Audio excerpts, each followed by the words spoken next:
Have the Queen of Pentacles, an Earth sign, Taurus, Virgo, and Capricorn, and you have the Four of Cups, a water sign, Cancer, Scorpion, Pisces. Okay, I'm really getting here, water sign, maaaring this is some kind of a situation or your connection with your person. You know why? Because you have the Four of Cups. Maaaring ikaw ay nagmo-move on na, pero not totally.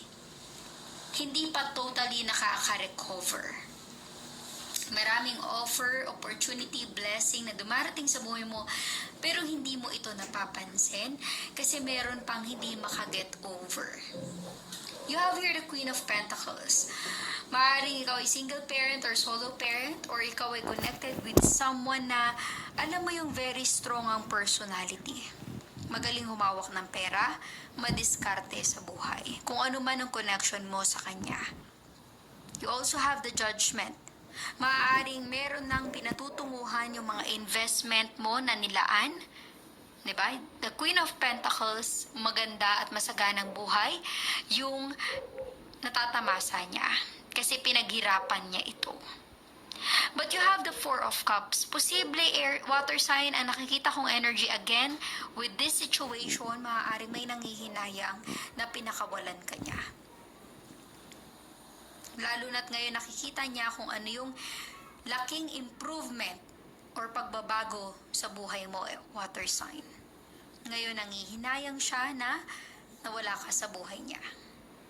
Doon niya na-realize the Judgment energy. Doon niya napagtanto yung pagkakamaling nagawa niya. Kaya naman siguro, this is your person's energy with the Four of Cups. Maaring maraming mga opportunity sa buhay niya, pero iba pa rin yung laman ng puso at isipan niya. Hindi niya napapansin kung ano yung nasa paligid niya. Nasasayang lang yung mga pagkakataon. The Judgment energy, nasa huli ang pagsisisi. Diba? Ang laki ng panghihinayang niya sa sitwasyon na ito, water sign, pero wala na siyang magawa. Kasi nafe-feel ko na naka-move on ka na with this energy, water sign, Cancer, Scorpio, and Pisces. With the Queen of Pentacles, naka-recover ka na sa connection mo sa kanya. So let us see the Page of Swords for water sign, Cancer, Scorpio, and Pisces.